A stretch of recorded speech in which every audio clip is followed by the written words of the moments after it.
से किया अनुरोध। रुड़की, देहरादून और काशीपुर प्लांट से मिले प्रदेश को ऑक्सीजन। नैनीताल के भवानी के पास बादल फटा, कई रोड बंद, कैंची धाम मलबे की चपेट में।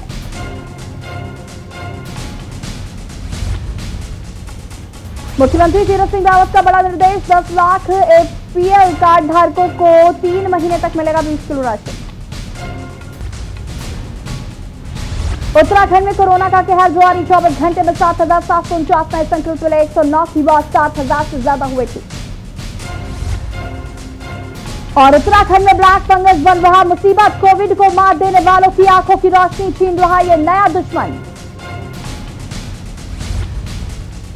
हरिद्वार में बनेगा स्पेशल कोविड अस्थायी शमशान घाट, एक साथ 16 शवों का हो सकेगा दाह संस्कार। आप देख रहे हैं के न्यूज, खबरों का सारथी। नमस्कार, मैं हूं आपके साथ ऋषि शुक्ला और आज हम बात करेंगे कुदरत नाराज। रुद्रपुर एएनएम दीपा जोशी ने बताया कि कोरोना वैक्सीन हर व्यक्ति को लगवानी चाहिए जो 18 से प्लस है। इससे संक्रमित होने की स्थिति कम हो जाती है और जो लोगों के मन में डर बना है कि वैक्सीन नहीं लगवानी चाहिए, उन लोगों को गलतफहमी है। वैक्सीन लगवाने से किसी को कोई नुकसान नहीं है, सभी लोग वैक्सीन लगवाएं और उन्होंने जनता से अपील की है कि घर में रहें और सुरक्षित रहें।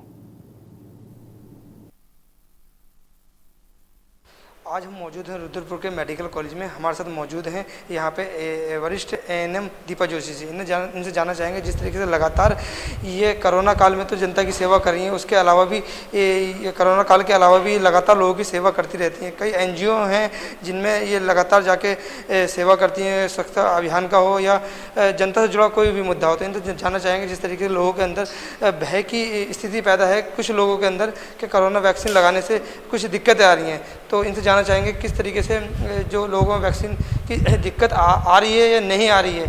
मैम, लगातार कुछ लोगों में भय पैदा हो रहा है कि वैक्सीन लगाने से दिक्कत आ रही है, तो क्या कहना चाहेंगे सर? वैक्सीन लगाने से कोई दिक्कत नहीं आ रही है। किसी किसी को सामान्य बुखार हो रहा है, 100 या 99 बुखार की शिकायत आ रही है, वो पैरासीटामोल टैबलेट खा सकते हैं जो पूरी तरह सेफ़ है। और वैक्सीन के फ़ायदे ही फ़ायदे हैं, कोई भी इसके दुष्प्रभाव नहीं हैं, इसलिए वैक्सीन लगानी चाहिए।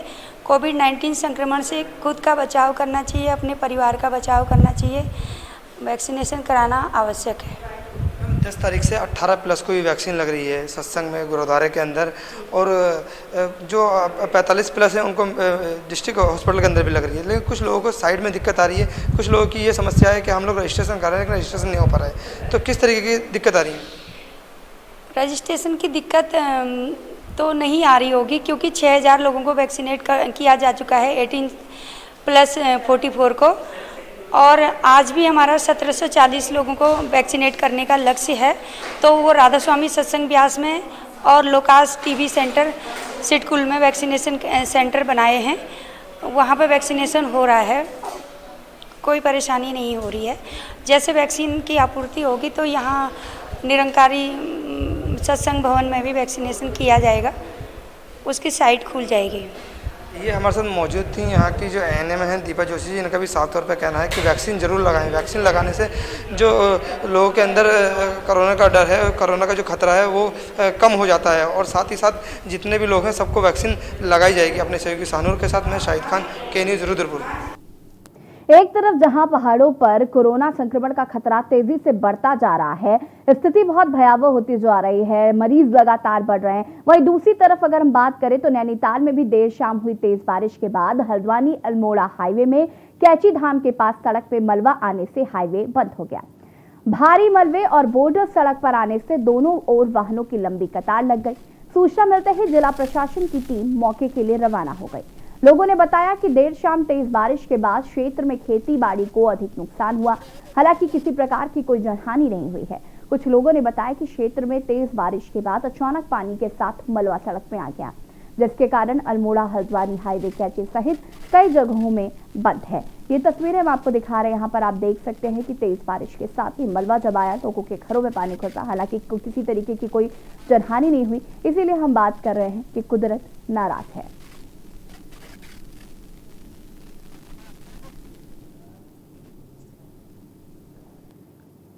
और अब देहरादून से बड़ी खबर, पहाड़ों पर जारी कुदरत का कहर। बड़ी खबर देहरादून से, उत्तराखंड में जारी हुआ ऑरेंज अलर्ट। देहरादून से बड़ी खबर, पहाड़ों पर जारी कुदरत का कहर। उत्तराखंड में जारी हुआ ऑरेंज अलर्ट, कहीं कहीं भारी बारिश व बर्फबारी की आशंका जताई गई। उत्तराखंड में बदला मौसम का मिजाज, उत्तराखंड में भारी बारिश की चेतावनी। उत्तरकाशी, चमोली, रुद्रप्रयाग, पिथौरागढ़ में ऑरेंज अलर्ट घोषित किया गया है। उत्तराखंड में भारी बारिश की चेतावनी दी गई है। उत्तरकाशी, चमोली, रुद्रप्रयाग, पिथौरागढ़ में ऑरेंज अलर्ट जारी किया गया है। पौड़ी, गढ़वाल, बागेश्वर और नैनीताल में बारिश की चेतावनी दी गई है। मौसम विभाग ने आज और कल के लिए अलर्ट जारी किया है। उत्तराखंड में बादल फटने से भारी तबाही हुई है। देवप्रयाग में बादल फटने के बाद मूसलाधार बारिश शुरू हुई और बादल फटने की वजह से कई इमारतें धराशायी हुई। कुदरत के कहर के आगे डर का माहौल हो रहा।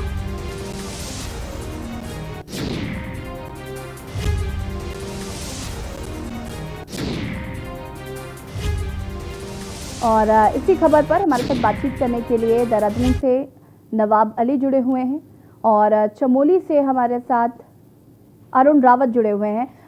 सबसे पहले अरुण, माफ कीजिएगा अनिल, मैं आपके पास आऊंगी। चमोली में अलर्ट जारी कर दिया गया है, ऑरेंज अलर्ट, और लगातार बारिश हो रही है। हम बात कर रहे हैं किस तरीके से कुदरत नाराज है। एक के बाद एक पहाड़ों पर आपदाएं आ रही हैं, जिसकी वजह से लोगों को खासा परेशानियों का सामना करना पड़ रहा है।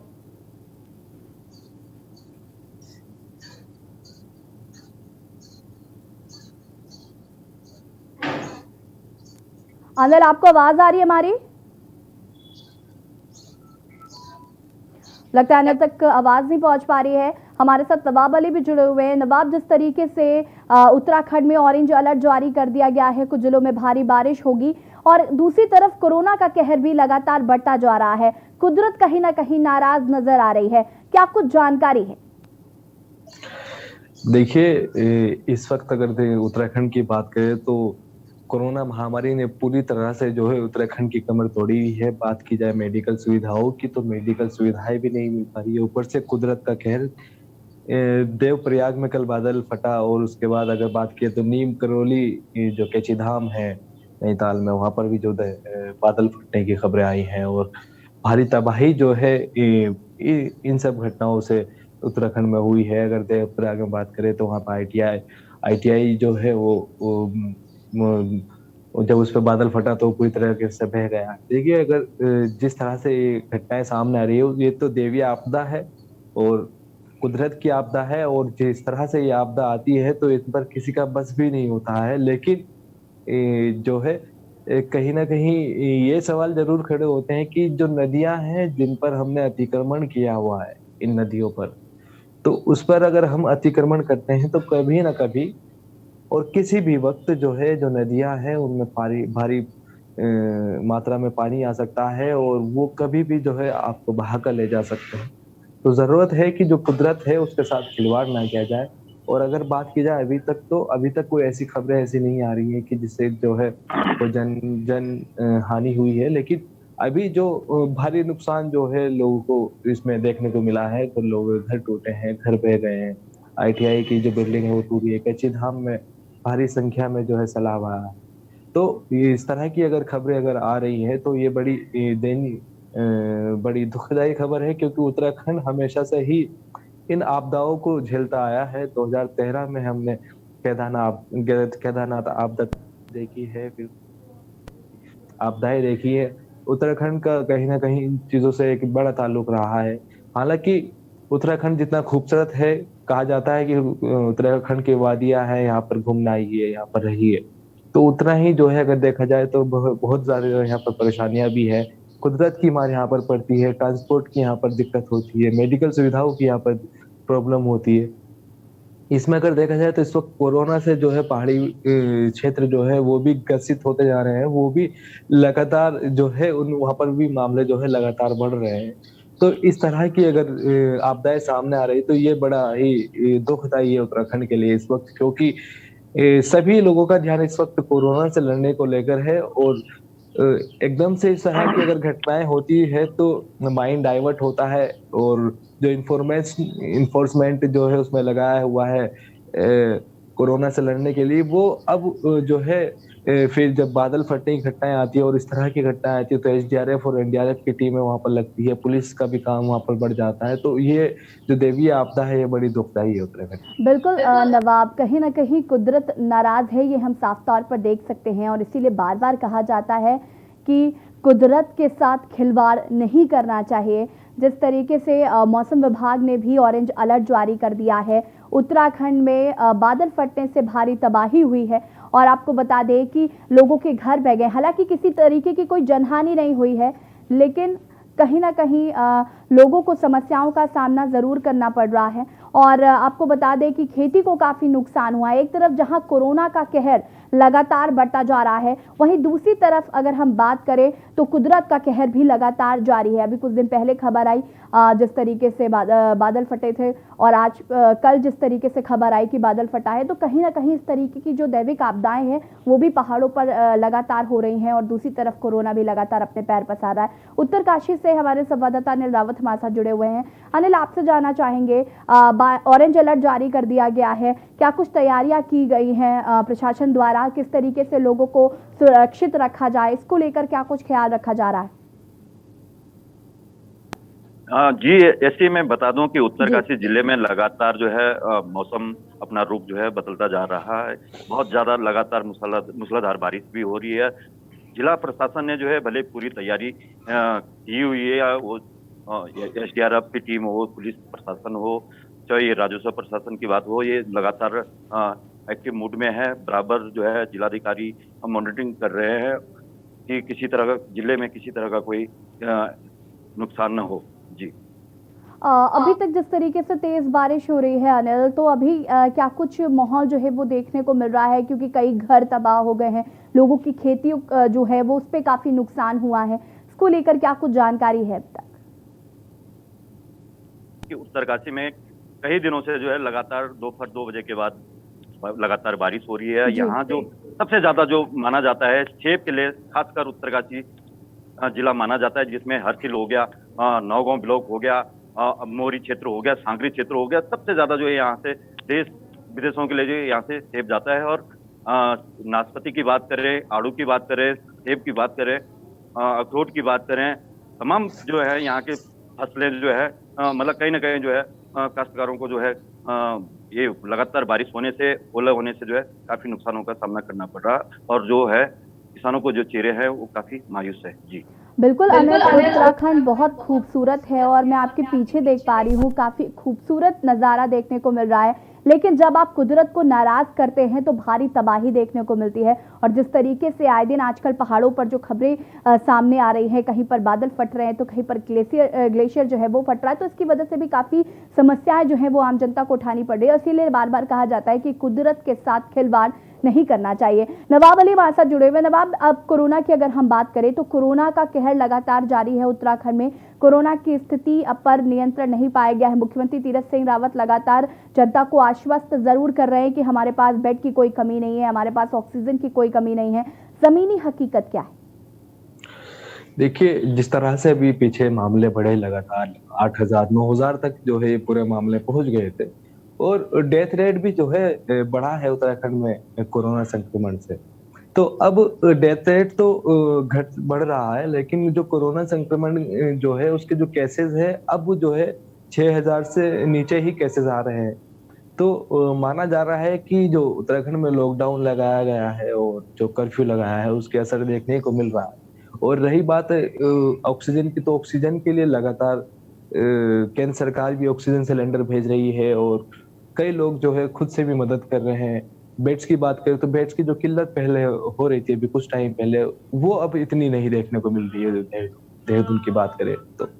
हालांकि परेशानियां जरूर है, लोगों को बड़ी मशक्कत करनी पड़ रही है बेड्स वगैरह के लिए, लेकिन यह है कि बेड मिल जा रहा है क्योंकि अब सरकार थोड़ा एक्टिव मोड में आ गई है। सरकार का जो है अब लगातार जो प्राइवेट अस्पताल है उनके साथ मीटिंग कर रही है, उनसे राय मशवरा कर रही है किस तरह से हम जो है इसमें जो है कोरोना पर काबू कर सकते हैं। और सरकार सामंजस्य बिठाने की कोशिश कर रही है जनता और सरकार के बीच में, क्योंकि अब जरूरी है कि ऐसे वक्त में जब सरकार सब कुछ कर रही है और तमाम तरह के प्रयास कर रही है, तो जनता को भी जरूरी है कि सरकार के साथ कहीं कंधे से कंधा मिलाकर जो है इस महामारी से लड़ने में साथ दे। और रही बात, अगर आपको बता दें कि कल जो है मुख्य सचिव ओम प्रकाश ने एक प्रेस ब्रीफिंग की थी, उसमें उन्होंने कई जानकारी दी है और उन्होंने कहा कि स्पुतनिक की जो वैक्सीन है वो मंगाई जा रही है, लगभग 20 लाख डोज जो है मंगाई जाएंगी और जो वैक्सीनेशन का काम है वो जोरों पर है। उसका मानना है कि जो वैक्सीनेशन का काम है वो रुकना नहीं चाहिए। एक जो बात सामने आई है, ओम प्रकाश सचिव जो मुख्य सचिव है उन्होंने कहा है कि कोरोना संक्रमण जो है, अगर कोई किसी को डायबिटीज है, अगर उसको कोरोना संक्रमण हो जाता है और वो रिकवर भी कर जाते हैं तो उन्हें सावधान रहने की बहुत जरूरत है, क्योंकि जिन लोगों को डायबिटीज है और कोरोना से क्योर्ड हुए हैं तो उनके लिए जो है ब्लैक फंगस का जो है खतरा बढ़ जाता है। उन्होंने ये जानकारी दी है और उन्होंने ये कहा है कि अगर ब्लैक फंगस से बचना है तो अपनी जो शुगर लेवल है, डायबिटीज है, उसको जो है मेंटेन करना बहुत ज्यादा जरूरी है, उसको नियंत्रित करना बहुत ज्यादा जरूरी है, क्योंकि ब्लैक फंगस के कई सारे मामले देश भर में देखने को मिले हैं। मेरठ में भी कई सारे मामले हैं। इसमें ब्लैक फंगस में जो है कई बार आंखों पर भी अटैक कर रहा है। उत्तराखंड में क्या ब्लैक फंगस के मामले देखने को मिले हैं? कोई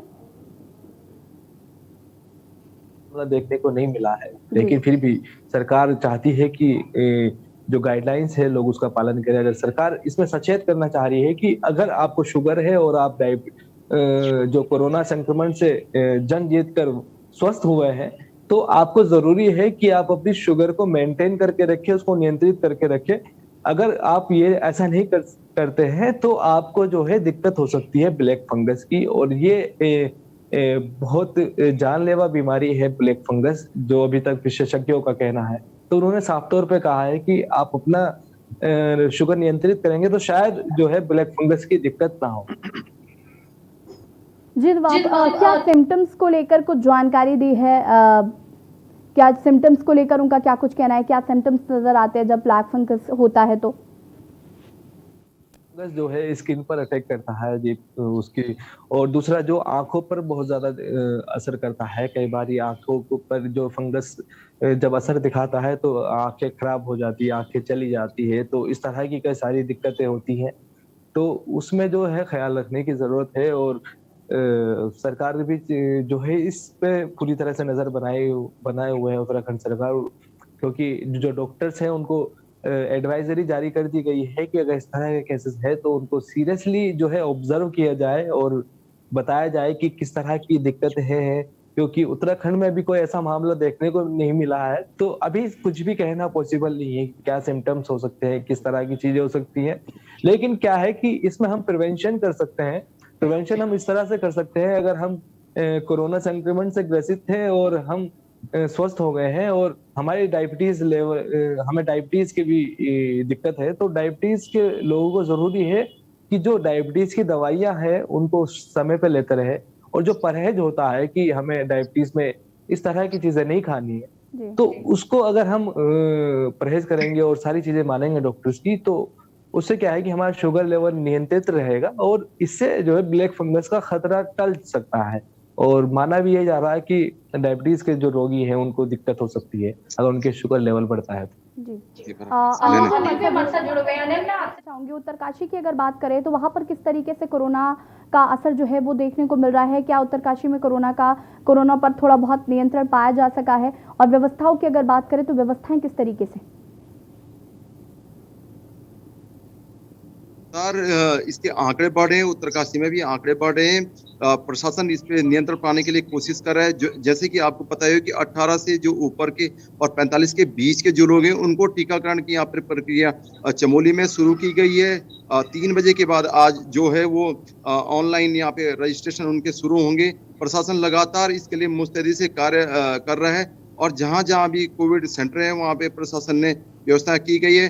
कुछ ही दिनों पहले की बात है, एक शादी समारोह के कारण 41 लोग एक यहाँ डुंगरी गांव है वहाँ पे संक्रमित हुए। वहाँ पे भी प्रशासन ने अपनी टीम भेजी हुई। वहीं लगातार पहाड़ों में यहाँ पे आजकल वायरल बुखार का भी संक्रमण बना हुआ है। गांव के लोग बुखार से पीड़ित है, उसके लिए भी प्रशासन से स्थानीय लोग यहाँ पे गुहार लगा रहे हैं। जी बिल्कुल, कहीं ना कहीं अनिल राणा जी, स्थिति जो है वो अस्पतालों की बहुत खराब है। आप दोनों हमारे साथ बने रहिए, अभी आपसे और भी जानकारी लेंगे। हम लगातार आपको तस्वीरें दिखा रहे हैं कि एक तरफ कोरोना का कहर, दूसरी तरफ ब्लैक फंगस और तीसरी तरफ कुदरत नाराज है। और लगातार हम इसी पे बातचीत करें, आगे चर्चा को आगे बढ़ाएंगे, लेकिन उससे पहले यहाँ पर वक्त हो गया एक छोटे से ब्रेक का। जल्द हाजिर होता है। आप देख रहे हैं के न्यूज, खबरों का सारथी। खुदी को आजमाया है तो ये अंदाज आया है, खुदी को आजमाया है तो ये अंदाज आया है। तुम में भी मैं हूं, शुद्ध प्लस पान मसाला। स्वाद और खुशबू में झूम के भाई लेके आए गोल्डी मसाले। गोल्डी मसाले, खुशबू और स्वाद ऐसा तो रिश्तों में गुस्सा कैसा। जुबान के लिए उड़ चला गैरों की ज़मीं पर, खुशबू अपने पन की ढूंढता और दूर कितना भी जा, इस जुबान से दूर ना जा पाओगे। विमल, बोलो जुबान केसरी। आप देख रहे हैं के न्यूज, खबरों का सारथी। ब्रेक के बाद एक बार फिर से आप सभी का स्वागत है। हम बात कर रहे हैं कुदरत नाराज। जिस तरीके से पहाड़ों पर लगातार दैविक आपदाएं आ रही हैं, कहीं ना कहीं उससे स्थिति जो है वो बहुत खराब होती जा रही है, क्योंकि एक तरफ कोरोना का कहर लगातार जारी है, उत्तराखंड में मरीजों की संख्या लगातार बढ़ती जा रही है। दूसरी तरफ ब्लैक फंगस नामक बीमारी आई है। हालांकि उत्तराखंड में अभी तक इसने दस्तक नहीं दी है, लेकिन जब तक एक गाइडलाइन जो है वो जारी हुई है, उसका पालन करना बहुत ज़रूरी है। और डायबिटिक लोग जो हैं उनको ब्लैक फंगस से सचेत रहने की ज़रूरत है, उनको अपनी मेडिसिन लेने की ज़रूरत है, क्योंकि ब्लैक फंगस जो डायबिटिक मरीज़ हैं उनको आसानी से हो रहा है। तो कहीं ना कहीं हमें उसका ख्याल रखना है कि हम अपना शुगर लेवल हाई नहीं होने दें। इस तरीके की तमाम समस्याएं और जिस तरीके से दैविक आपदाएं उत्तराखंड में जो देखने को मिल रही हैं वो कहीं ना कहीं चिंताजनक ज़रूर है। उत्तराखंड बहुत खूबसूरत है, लेकिन जब कुदरत अपना कहर बरपाती है तो ऐसे नज़ारे देखने को मिलते हैं। तेज़ बारिश हो रही है उत्तराखंड में लगातार, और आम जनहानि की तो कोई सूचना नहीं है, लेकिन जिस तरीके से लोगों के घर तबाह हो रहे हैं, खेती को काफ़ी नुकसान हो रहा है, उससे ज़रूर लोगों को समस्याएं हो रही हैं। और इसी पर हम बातचीत कर रहे हैं। हमारे साथ नवाब अली देहरादून से जुड़े हुए हैं और अनिल राणा हमारे साथ उत्तरकाशी से जुड़े हुए हैं। नवाब, आपसे जानना चाहेंगे, वैक्सीनेशन की बात कर लेते हैं। वैक्सीनेशन 18 उम्र से जो लोग ज़्यादा हैं उनको लगवाने की बात कही गई है। कितना लक्ष्य रखा गया है उत्तराखंड में, और क्या वो डेली डोजेस जो है, जो लक्ष्य है, उसको पूरा किया जा रहा है? लोगों को जो है वैक्सीन लगनी है 18 प्लस से लेकर 45 तक के जो लोग हैं उम्र के, उनको वैक्सीन लगनी है। और सरकार इसको लेकर बहुत ज़्यादा सीरियस दिख रही है कि सरकार जो है रूस की जो वैक्सीन है स्पुतनिक, उसके निर्यात की बात कर रही है। और बताया जा रहा है कि लगभग 2200 रुपये कीमत है उस वैक्सीन की, जो कि सरकार खुद से अपना खर्चा करेगी। और सरकार की कोशिश लगातार है कि ज़्यादा से ज़्यादा लोग वैक्सीन लगाए, ताकि उत्तराखंड की जो महामारी है, उत्तराखंड में जो कोरोना से निपटा जा सके। क्योंकि कई लोग परेशान हैं, लोगों के काम धंधे नहीं है, खाने के लिए रोटी नहीं है, तो इस तरह की दिक्कत आ रही है। और सरकार भी चाहती है कि इन सब दिक्कतों से निजात पाकर के जो है जल्द से जल्द उत्तराखंड में सब चीज़ें सुचारू रूप से शुरू हो जाए। तो सरकार स्पुतनिक जो है वो इम्पोर्ट करने वाली है, और उसका मानना है कि जल्द से जल्द जो है 20 लाख डोजेज जो है उत्तराखंड को मिल जाएगी 18 प्लस के लिए। और वैक्सीनेशन का जो अभी जो वैक्सीन हमारी पिछले एस्ट्राजेनेका आई थी, तो उससे अभी जो है वैक्सीनेशन चल रहा है। तो अभी क्या है कि सरकार प्राइवेट हॉस्पिटल्स जो हैं उनसे भी बातचीत कर रही है कि शायद वो जो है वैक्सीनेशन जो वैक्सीन हैं वो सीधा डायरेक्ट इंपोर्ट कर सके। क्योंकि इस तरह की बातें भी अभी जो है सरकार डॉक्टर्स जो प्राइवेट हॉस्पिटल्स हैं उनके साथ मीटिंग्स में कर रही है। क्योंकि सरकार चाहती है कि ज़्यादा से ज़्यादा लोग, अगर किसी की गुंजाइश है तो वो प्राइवेट हॉस्पिटल्स में लगवा सकता है। क्योंकि सरकार ने अपने जो रेट्स हैं वो फिक्स कर दिए हैं कि प्राइवेट को कितना लेना है। हालांकि सरकार तो फ्री कर रही है, लेकिन गुंजाइश वाले लोग वहाँ पे लगवा सकते हैं। तो इस तरह की चीज़ें हैं। तो 20 लाख डोजेस जो है उत्तराखंड के लिए जल्द मिलने वाली है। ये किश्तों में मिलेगी, 8 लाख डोजेस एक बार मिलेगी, और ऐसे ही करके जो है डोजेस मिलेगी वैक्सीन की। तो अगर अभी बात की जाए देहरादून की, तो देहरादून में वैक्सीनेशन का काम चल रहा है। और वैक्सीनेशन का काम एक्चुअल में क्या है कि भारी संख्या में जो लोगों की तादाद है 18+ की वो बहुत ज़्यादा है। तो सरकार धीरे-धीरे अभी ये पूरी वैक्सीनेशन ड्राइव चल रही है। तो अभी जिस तरह से अगर वैक्सीन्स आती है तो वैक्सीनेशन का जो काम है वो फास्ट हो सकता है। और उत्तराखंड में कई सेंटर्स ऐसे बनाए हैं, देहरादून में भी कई सेंटर्स बनाए हैं जहाँ पर आप अपना ऑनलाइन रजिस्ट्रेशन करिए और उसके बाद आपको अपॉइंटमेंट मिलेगा और जहाँ पर आपको कंफर्टेबल हो आप वहाँ पर जाकर वैक्सीन लगा सकते हैं। बिल्कुल वैक्सीनेशन का कार्य इसका मतलब ठीक ठाक चल रहा है वहाँ पर। चांदमोली से हमारे साथ अनिल राणा जुड़े हुए हैं। अनिल, आपके पीछे मैं देख पा रही हूँ मौसम का मिजाज बदला हुआ है और धुंध जैसी भी नजर आ रही है और ऑरेंज अलर्ट भी जारी किया है मौसम विभाग ने। क्या कुछ जानकारी है किस तरीके से भारी बारिश से निपटने के लिए क्या कुछ इंतजामात किए जा रहे हैं, लोगों को किस तरीके से जागरूक किया जा रहा है इसको लेकर? जी, आपने देखा होगा कि लगातार कुछ दिनों से यहाँ पे जो बारिश का है वो मिजाज मौसम का बदला हुआ है। लगातार 3 से 4 बजे के बीच यहाँ पे बारिश शुरू हो जा रही है। उससे लोगों ने यहाँ पे स्वेटर निकाल दी कि मई का महीना चल रहा है। कुछ ही दिनों में यहाँ पे बद्रीनाथ धाम के कपाट भी खुलने हैं। तो आप देख सकते हैं कि एक तरफ यहाँ पे कोरोना का संक्रमण बढ़ रहा है, दूसरी तरफ मौसम भी अपनी मार यहाँ पे लोगों को झेलनी पड़ रही है मौसम की मार। कुछ दिनों पहले घाट में बादल फटने की जो घटना हुई है, अभी आपने देखा हो देवप्रयाग में घटना हुई है, उत्तरकाशी में घटना हुई। तो लगातार कोरोना की मार के साथ साथ यहाँ पे जो प्रकृति की मार भी स्थानीय लोग झेल रहे हैं और साथ ही मौसम बदल रहा है और किसानों को भी यहाँ पे खेती में जो कई चीजें हैं, कई मैंने खाद है और जो अन्य जो सामग्री होती है उसको भी यहाँ पे मिलने में काफी कठिनाइयां हो रही है। आप देख सकते हैं कि सड़कों की स्थिति कल ही रास्ते में आपने देखने में आया हुआ कि ऋषिकेश और जो चमोली के बीच है वहाँ पे एक मैक्स के ऊपर भारी पत्थर गिरने से उसमें 2 लोग घायल हुए हैं। तो हम कह सकते हैं कि मौसम की मार से भी यहाँ पे सड़कों की स्थिति खराब हो रही है, जगह जगह सड़कें टूट रही है। प्रशासन उनको बनाने का काम कर रहा है और लगातार यहाँ पे आप देख सकते हैं कि जो कोविड वैक्सीन है वो भी यहाँ पे लगाई जा रही है स्थानीय लोगों में। बिल्कुल अनिल, कहीं ना कहीं एक तरफ कोरोना का कहर और दूसरी तरफ कुदरत का कहर, दोहरी मार पड़ रही है उत्तराखंड में और कहीं ना कहीं जो स्थिति है उसको नियंत्रण में लाना बहुत जरूरी है। आप दोनों का बहुत बहुत शुक्रिया फिलहाल तमाम जानकारी देने के लिए। हम लगातार बात कर रहे हैं उत्तराखंड की, जिस तरीके से कुदरत नाराज चल रही है इस वक्त उत्तराखंड में, जिस तरीके से जो ग्लेशियर फट रहे हैं, बादल फट रहे हैं, तमाम तरीके की दैविक आपदाएं जो है वो हमें उत्तराखंड में देखने को मिल रही है और दूसरी तरफ कोरोना का कहर लगातार उत्तराखंड में जारी है। स्थिति अभी नियंत्रण में नहीं है, केसेस की संख्या जरूर कम हुई है लेकिन मामले लगातार तेजी से बढ़ रहे हैं। फिलहाल इस खास पेशकश में तही देखते रहिए के न्यूज़ इंडिया। नमस्कार।